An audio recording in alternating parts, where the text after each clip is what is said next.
England, June 4th, 1944. The men of the armies marched toward the southern ports. Equipment rolled down the roads. Men and machines took their places in the waiting ships.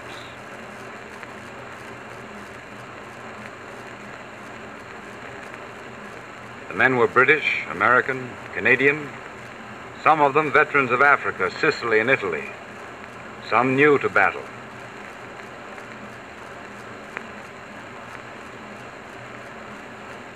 They lay in the harbors of the South Coast a day longer than planned. The invasion had been scheduled for June 5th, but bad weather in the Channel had caused a postponement.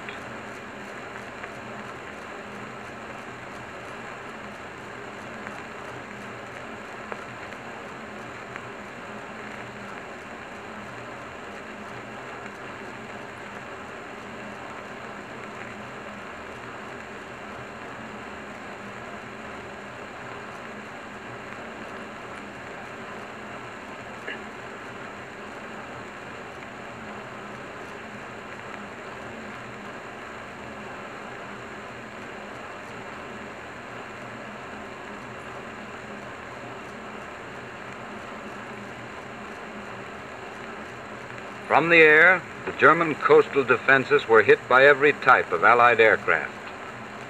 As a climax to the terrible punishment of the German power dealt by our air forces in the months leading up to D-Day, pillboxes, minefields, coastal guns, bridges, ammunition dumps, radar stations, tank depots, road convoys, railroad trains going to and coming from Normandy were pounded without pause.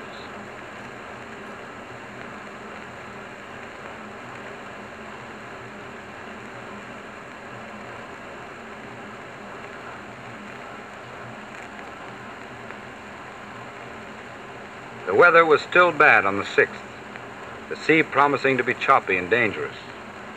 But the order was given, and the ships put out of the ports toward France.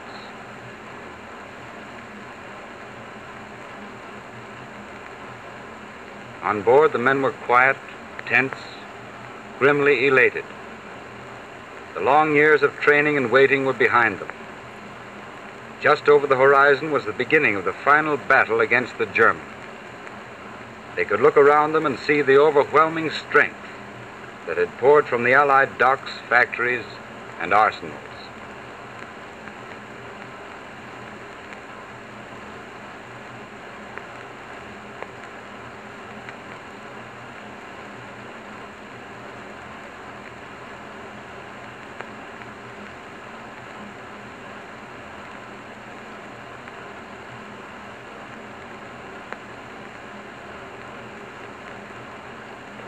General Eisenhower's order of the day was distributed to every man on board the invading armada.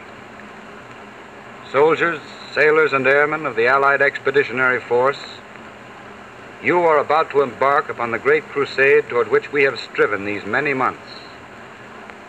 In company with our brave allies and brothers in arms on other fronts, you will bring about the destruction of the German war machine, the elimination of Nazi tyranny over the oppressed peoples of Europe, and security for ourselves in a free world. Your task will not be an easy one. Your enemy is well trained, well equipped, and battle hardened. He will fight savagely. But this is the year 1944. Much has happened since the Nazi triumphs of 1940 and 41. The United Nations have inflicted upon the Germans great defeats in open battle, man to man. Our air offensive has seriously reduced their strength in the air and their capacity to wage war on the ground. I have full confidence in your courage, devotion to duty, and skill in battle. We will accept nothing less than full victory. A screen of naval vessels, from battleships to PT boats, guarded the convoy across the Channel. Back in Britain, paratroopers marched out to their planes and embarked for the trip to Normandy.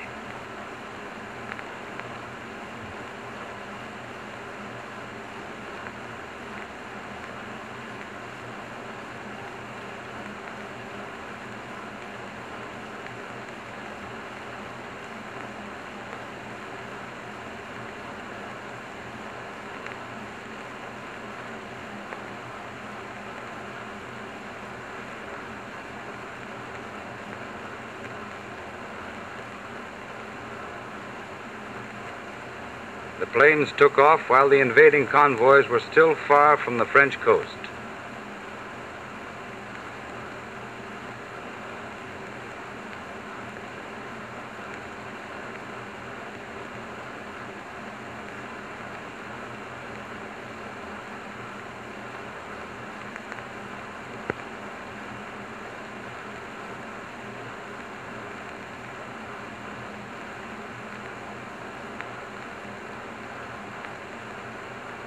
As the ships moved toward the opposite shore, the men on them could see a procession of aircraft preceding them in the early light.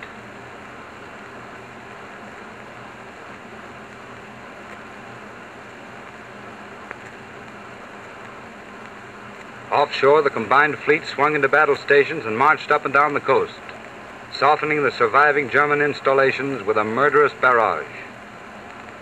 Our losses were not as heavy as expected.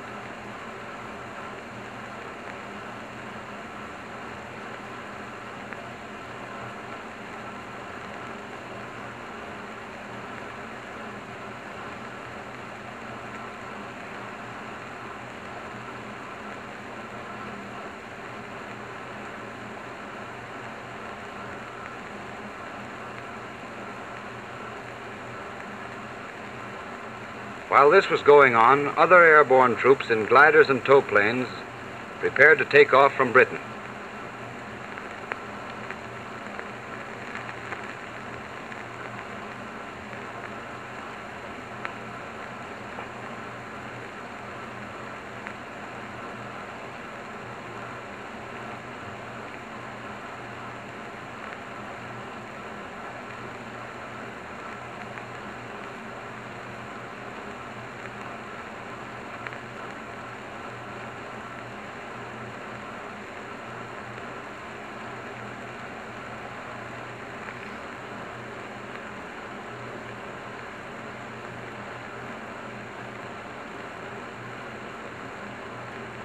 One by one, the tow planes lifted the heavily laden gliders into the sky.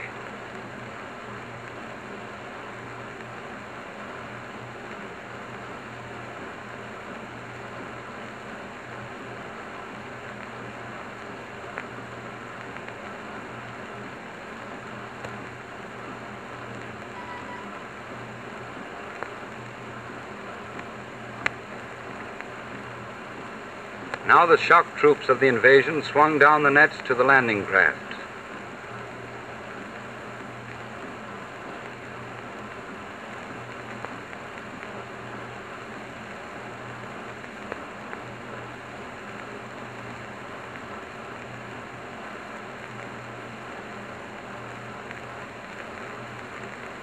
Bombers continued their assault on the beach.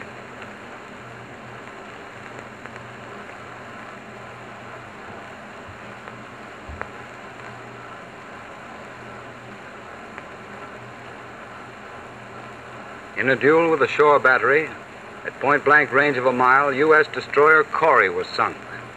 A moment later, the battery that had hit it was itself put out of action by a salvo from the destroyer Fitch.